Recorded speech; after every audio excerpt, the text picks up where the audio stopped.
মৌলানা দেলোয়ার হোসেন সাইদি সাহেব তিনি মারা গেছেন, ইন্তেকাল করেছেন। এ দেশের পথিত যশা একজন বক্তা ছিলেন। আমাদের দেশের তবলিগের ভাইরা আছে, গালি দিছি। চরমনার ভাইরা গালি দিয়েছি, কওমি ভাইরা গালি দিয়েছি, জামাতের ভাইরা। মৌলানা দেলোয়ার হোসেন সাইদি মরহুম, উনি এক দেশের প্রখ্যাত পথিত যশা একজন বক্তা। মতের অমিল হইলে গালি দিয়েছি, বাজে কথা বলেছি না, বাজে বলা যাবে না। কারণ কার কোন জিনিস আল্লাহর দরবারে পছন্দ আমাদের কারোই জানা নাই। কথা বলেন ঠিক কিনা? কারণ আমি মতের অমিল হইলেই তাকে গালি দিব, মন্দ বলবো, ফায়সা কথা বলে তাকে মানব সমাজে কটাক্ষ করব, এটাও অনুচিত। আল্লাহর কোরআন এটা শিখাই নাই। কেউ মন খারাপ করবেন না, আমি বুঝাইতেছি। ধরেন আপনার সাথে আমার মতের অমিল, আমি সুন্নি, ফরিদি সাহেবের নাম শুনে আপনি আমারে গালি দিলেন না, এটা করা যাবে না, এটাও অন্যায়। কেন অন্যায় বলতেছি? আমার ইজ্জত আল্লাহ আপনার জন্য হারাম করেছে, আপনার ইজ্জত আল্লাহ আমার জন্য হারাম করেছে।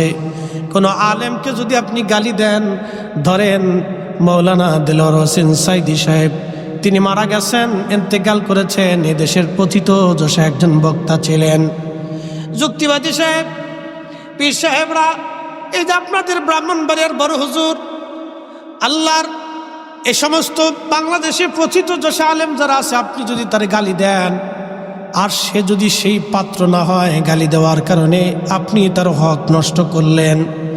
আপনি যদি আমাকে গালি দেন তাহলে আপনি আমার হক নষ্ট করলেন। আল্লাহ রসুল আবু জাহেল নবীজির প্রধান শত্রু ছিলেন। আবু জাহেল নবীকে কষ্ট দিয়েছে, মারছে, কিন্তু রসুলের জীবনে কোনোদিন একটা কটু বাক্য নবীজি আবু জাহেল সম্পর্কে করে নাই, কোন কাফের সম্পর্কে করে নাই। এটা নবীর চরিত্র। কথা বলেন ঠিক কিনা? এইগুলি আমরা যদি করি তাহলে আমাদের ভুল। কথা বলেন ঠিক কিনা? আমরা যদি করি আমরা ভুল। আমরা কাউকে গালি না দিয়ে, একসময় আমি আগে ছিল, আমার একটা কঠোরতা ছিল, মতের অমিল হইলে তাকে কটাক্ষ করতাম। পরে যখন আমি দেখলাম যে না, আল্লাহ রসুল তো কখনো গালি দেন নাই। খাজা আজমিরি রহমতুল্লাহ দাওয়াত দিচ্ছেন, কোনোদিন গালি দিচ্ছেন তার জীবনে আছে? না, কোনোদিন খারাপ কথা বলেন নাই। বিরোধী মতের যারা আছেন তাদেরকে কখনো কটুবাক্য করেন নাই, গালি দেন নাই, তাদের নিন্দা মন্দ দোষ চর্চা এগুলি করেন নাই। হ্যাঁ, মতানৈক্য হতে পারে, কিন্তু তার জন্য আমাদেরকে কি করতে হবে? গঠনমূলকভাবে আমরা জবাব দিতে পারি যে আমার কোরআনে, আমার দলিলে এটা এটা আছে, আপনি দেখে নিতে পারেন। কি কথা কন ঠিক কিনা? কিন্তু আমরা কটুবাক্য করে, খারাপ শব্দ ব্যবহার করে কাউকে কষ্ট দেওয়া যায় না। যদি আপনি আমার বাবাকে গালি দেন তাহলে আমি কি করবো? আপনার বাবাকে গালি দেব। কথা ঠিক কিনা? যদি আপনি আমার পীরকে গালি দেন তাহলে দেখা যায় আমি আপনার পীরকে গালি দেব। আপনি আমার একজন প্রিয় মানুষকে গালি দিলেন তো আমি আপনার একজন প্রিয় মানুষকে গালি দিলাম। তাহলে ইট মারলে পাক্কেল খেতে হয়, গালির পরিবর্তে গালি আসে। এই জন্য আল্লাহ কোরআনে বলতেছেন, উদউ ইলা সাবিলি রাব্বিকা বিল হিকমাতি ওয়াল মাউইযাতিল হাসানা। তোমরা আল্লাহর দিকে মানুষকে ডাকো সর্বপ্রথম হিকমতের মাধ্যমে, দ্বিতীয়ত ও মাউইযাতিল হাসানা, তোমরা মানুষকে ওয়াজ করে করে শোনাও, নসিহত শোনাও, দাওয়াত দাও, সুন্দর শব্দমালা দিয়ে, ভালো ভালো বাক্য ব্যবহার করে, ভদ্রচিত কথা বলে মানুষকে আল্লাহর দিকে দাওয়াত দাও। একবার জোরে বলা যাবে কি মারহাবা?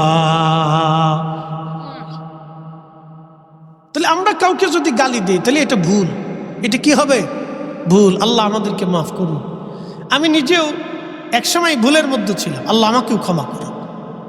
পরে যখন আমি এই দুলের তাফসীর পড়লাম, বিশ্লেষণ করলাম যে না, সুফিরা, পৃথিবীতে যত সুফি আসছে, আল্লাহু আকবার, চার তরিকা, কাদেরিয়া, চিশতিয়া, নকশবন্দিয়া, মুজাদ্দিদিয়া, হানাফি, শাফি, মালিকি, মতানৈক্য ছিল, হাম্বলি, চার মাযহাবের আলেমদের কিন্তু মতানৈক্য ছিল, কিন্তু কেউ কাউকে কটাক্ষ কোনোদিন করে নাই।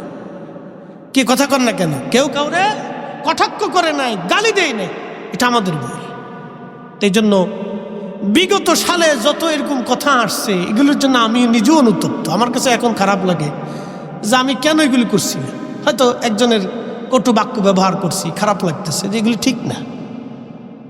কারণ এখন বাংলাদেশে যে পরিবেশ আসছে, আপনি দেখেন বন্যায় মানুষ পানির নিচে আক্রান্ত, হাজার হাজার মানুষ টাকা দিছে, ছোট ছোট বাচ্চারা টিভি নেট টাকা দিয়েছে, মহিলারা টাকা দিয়েছে, কলেজ ভার্সিটির ছেলেরা তাদের ভাড়া বাঁচাইয়া বন্যার্ত মানুষেরকে সাহায্য করেছে। সুন্নি উলামা ইকরাম গেছে, সব ঘরানার আলেম গেছে, সব রাজনীতির ব্যক্তিত্বরা গেছে, সব এলাকার ছোট বড় বড় সংগঠন, মানবিক সংগঠন সবাই গেছে। কিন্তু বন্যার ভিতরে যখন তারা পানির ভিতরে আপনার কি বলে বন্যার যে খাবার তারা দিবে, দেওয়ার সময় কিন্তু তারা বলে নাই তুমি কি মিলাদ পড়োনি, যদি মিলাদ পড়ো তো আর ত্রাণ দিব না, যদি মিলাদ না পড়ো তাহলে ত্রাণ দিব না, এরকম কিন্তু কথা হয় নাই। কথা কোন ঠিক কিনা? তাহলে জাতীয় স্বার্থে দেশের প্রয়োজনে আমরা কিন্তু সবাই এক। দেশের প্রয়োজনে আমরা কি এক? আপনার মসজিদে আপনি মিলাদ পড়েন, অসুবিধা নেই, আর একজনেরটা পড়ে না, তাহলে আমি তার সাথে জোর করে যা মারামারি করার দরকার নাই।